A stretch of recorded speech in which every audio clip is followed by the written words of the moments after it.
ओम नमः शिवाय। दोस्तों, आपका मेरे चैनल पर स्वागत है। आज भाई दूज की कहानी लेकर आई हूँ। प्राचीन काल की बात है। एक बुढ़िया थी, उसके 7 लड़के और एक लड़की थी। बेटी की शादी हो चुकी थी। जब भी बुढ़िया बेटे की शादी करने जाती, फेरों के समय ही एक नाग आता और उसको डस लेता था। बुढ़िया का बेटा वहीं मर जाता और बहू विधवा हो जाती थी। इसी प्रकार उसके 6 बेटे मर गए। अभी 7वें बेटे की शादी होनी थी। बुढ़िया का रो रो का बुरा हाल था। वह आंखों से अंधी हो चुकी थी। एक बार की बात है, भाई दूज का त्योहार आया। भाई बहन से कहता है, मैं तिलक कराने के लिए तुम्हारे घर आऊंगा। जब बहन को इस बात का पता चलता है तो उसकी खुशी का ठिकाना नहीं रहता। वह इसी खुशी में अपनी पड़ोसन से पूछने जाती है कि मेरा भाई आ रहा है, मुझे क्या करना चाहिए। अब पड़ोसन उसकी खुशी को देखकर जल भुन जाती है और कहती है कि दूध से रसोई लीप लेना, घी में चावल पका लेना। तो उसने ऐसा ही किया। जब भाई बहन के घर जाने के लिए निकला, रास्ते में उसे सांप डसने लगा। तो भाई पीछे हट गया और बोला, तू मुझे क्यों डस रहा है। सांप ने कहा, मैं तुम्हारा काल हूँ, इसलिए तुम्हें डसने आया हूँ। तो भाई ने कहा, मेरी बहन मेरा इंतजार कर रही होगी। जब मैं अपनी बहन से तिलक कराकर आऊंगा तब डस लेना। सांप कहता है, भला कोई आज तक अपनी मौत के लिए लौट कर आया है जो तुम लोग आ जाओगे। लेकिन भाई ने कहा, अगर तुझे मुझ पर विश्वास नहीं है तो तू मेरे थैले में बैठ जा और जब मेरी बहन तिलक कर दे तो डस लेना। भाई बहन के घर पहुंचता है। दोनों भाई बहन बहुत ज्यादा खुश होते हैं। भाई बहन से कहता है, बहन जल्दी खाना खिलाओ, मुझे बहुत जोरों की भूख लगी है। अब बहन परेशान क्या करे। दूध की रसोई सूखे और घी में चावल पके तो खाना खिलाए। तो भाई कहता है कि इतनी देर क्यों कर रही हो, जल्दी खाना दे दो, ऐसा क्या पका रही हो। तो भाई ने बहन की रसोई को देखा और बोला, पगली, कहीं घी में चावल पकते हैं या कोई भी रसोई को दूध से लीपता है। तो भाई ने कहा, गोबर से रसोई लीपकर दूध में चावल बना। बहन ने वैसा ही किया। खाना खाकर भाई को नींद आने लगी। तभी बहन के बच्चे आए और बोले, मामा हमारे लिए क्या लाए हो। भाई ने कहा, मैं तो कुछ भी नहीं लाया हूँ। बच्चे ने जैसे ही थैले में हाथ डाला, उसमें सांप था। उसने उसे खोला तो उसमें से हीरे का हार निकला। बहन बोली कि भाई तूने तो मुझे बताया ही नहीं कि तू इतना सुंदर हार लेकर आया है मेरे लिए। भाई ने कहा, यदि तुझे हार पसंद है तो तू ले ले, मुझे हार का क्या करना है।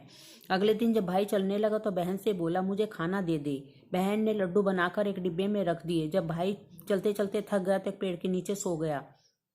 उधर बहन के बच्चों ने खाना मांगा तो बहन ने कहा, खाना बनने में अभी देर है। तो बच्चों ने कहा, जो मामा को दिया वही दे दो। माँ ने कहा, लड्डू बनाने के लिए बाजरा पीसा था, चक्की में पड़ा है, वही खा लो। तो बच्चों ने देखा, चक्की में तो सांप की हड्डियां पड़ी हैं। बच्चों ने यह बात माँ को आकर बताई तो बहन भाई के पीछे भागी। रास्ते में सबसे पूछती रही। तब किसी ने बताया कि एक पेड़ के नीचे कोई लेटा है, देख लो। वह पेड़ के नीचे जाती है और भाई को जगाती है कि भाई तूने लड्डू तो नहीं खाए। भाई बोला, ये ले तेरे लड्डू, मैंने नहीं खाए, एक लड्डू ही तो दिए थे तूने, उन्हें भी लेने आ गई। बहन कहती है कि तूने जरूर खाए होंगे, अब तो मैं तेरे साथ ही चलूंगी। दोनों चल देते हैं। रास्ते में बहन को प्यास लगती है तो भाई कहता है, यहाँ पानी कहाँ से लाऊं। तू देख, जहाँ भी चील उड़ रही होगी वहीं पानी होगा, तू वहां चली जा। बहन पानी पीकर लौटी तो रास्ते में एक जगह जमीन में 6 शिलाएं गड़ी मिली और एक गड्ढा बिना खोदे एक शिला रखी थी। बहन एक बुढ़िया से पूछती है, ये क्या है। उस बुढ़िया ने वही कहानी सुनाई, कैसे एक बुढ़िया के 6 बेटे मंडप में ही मर गए थे और अभी 7वें की शादी होनी बाकी थी। जब उसकी शादी होगी तो वह भी मंडप में मर जाएगा। बहन अब तक सारी बात समझ चुकी थी कि सारी सिलाई उसके भाई की हैं। तो बहन ने बुढ़िया से उसका उपाय पूछा कि मैं अपने 7वें भाई को कैसे बचाऊं। उसने बताया, वहां से अपने बाल खोलकर पागलों की तरह अपने भाई को गालियां देती चली जा। वह भाई के पास आई और बोली, तू तो जलेगा, कुटेगा, मरेगा।